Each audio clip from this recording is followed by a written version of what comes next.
வழக்கமாக நீங்கள் செய்கிற கத்திரிக்காய் காரமணி காரக்குழம்பை விட நான் சொல்கிற மாதிரி இந்த மெத்தடில் செஞ்சு பாருங்கள். டேஸ்ட் ரொம்பவே அட்டகாசமாக இருக்கும். அதை இப்போ எப்படி செய்யலான்றதை பார்த்துடலாமா? ஒரு கடாயில் கொஞ்சமாக எண்ணெய் விட்டுக்கோங்க. எண்ணெய் காய்ச்சதுக்கப்புறமா 1 டீஸ்பூன் போல் ஜீரகம், 1/4 டீஸ்பூன் போல் மிளகு, கொஞ்சமாக கருவேப்பிலை சேர்த்துக்கோங்க. ஒரு 5 போல் பூண்டு போல் சேர்த்துக்கோங்க. ஒரு 10 போல் சின்ன வெங்காயமும் சேர்த்துக்கோங்க.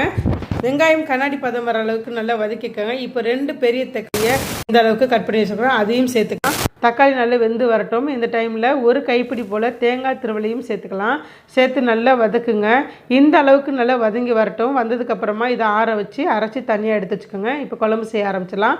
ஒரு கடாயில் நல்லெண்ணெய், கடலெண்ணெய் எந்த எண்ணெய்னாலும் சேர்த்துக்கோங்க. எண்ணெய் காஞ்சதுக்கப்புறமா கடுகு, உளுத்தம்பருப்பு, வெந்தயம் சேர்த்துக்கோங்க. பொரிஞ்சதுக்கப்புறமா கருவேப்பிலை சேர்த்துக்கோங்க. ஒரு கைப்பிடி போல் பூண்டு பல் சேர்த்துக்கோங்க.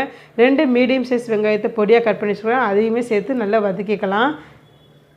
இப்போ 2 பச்சை மிளகாய் ஒரு டேஸ்ட்டுக்காக போட்டுக்கலாம். 2 ஸ்பூன் மிளகாய்த்தூள், 2 ஸ்பூன் தனியாத்தூள், 2 ஸ்பூன் குழம்பு மிளகாய்த்தூள், 1/2 டீஸ்பூன் போல் மஞ்சள் பொடியை சேர்த்து எண்ணெயிலே நல்லா பச்சை வாசனை போகிற அளவுக்கு வதக்கிக்கோங்க. ஸ்டவ்வை கொஞ்சம் ஸ்லோ ஃப்ளேமில் வச்சுக்கோங்க, ஏன்னா பொடியெல்லாம் தீஞ்சு போயிடும். இந்த டைமில் நம்ம ஏற்கனவே வதக்கி ஆற வச்சு அரைச்சி வச்சுருக்க பேஸ்ட்டையுமே சேர்த்துக்கலாம். சேர்த்து எண்ணெய் பிரிஞ்சு வர அளவுக்கு நல்லா வதக்கிக்கோங்க. மிக்ஸி ஜாரை கழுவின தண்ணியுமே இதில் சேர்த்துக்கலாம். சேர்த்து நல்லா மசாலாவை வேக விடுங்க. நான் ஒரு 1/4 கிலோ போல் கத்திரிக்காவை நீளவாக்க நறுக்கி வச்சுருக்கேன். அதையுமே இந்த மசாலாவோடு போட்டு நல்லா பிரட்டி விடுங்க. இப்போது மசாலாவுக்கு தேவையான உப்பு சேர்த்துக்கோங்க. உப்பு சேர்த்து ஒரு 1/2 டம்ளர் போல் தண்ணி சேர்த்துக்கோங்க. இது கத்திரிக்காய் வேகிறதுக்காக இந்த தண்ணி சேர்க்குறோம். இப்போ நல்லா கலந்து விட்டுருங்க. கலந்து விட்டுட்டு ஒரு லிட்டு போட்டு மூடி வச்சுடுங்க. ஒரு 10 நிமிஷம் மீடியம் ஃப்ளேமில் வச்சிங்கன்னா கத்திரிக்காய் நல்லா வெந்து வந்துருச்சு. நான் ஒரு லெமன் சைஸ் அளவுக்கு புளி எடுத்து கரைச்சி வச்சுருக்கேன், அதையும் சேர்த்துக்கலாம். வேக வச்சு வச்சுருக்கிற காராமணியையும் அதோட தண்ணியோடையே சேர்த்து ஊற்றிடுங்க. ஊற்றி நல்லா கலந்து விடுங்க. இந்த அளவுக்கு குழம்பு இந்த கன்சிஸ்டன்சியில் இருக்கணும்.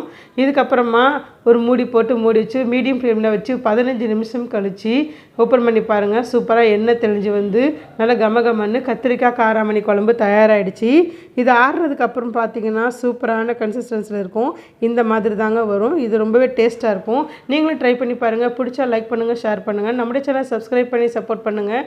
இன்னொரு வீடியோவில்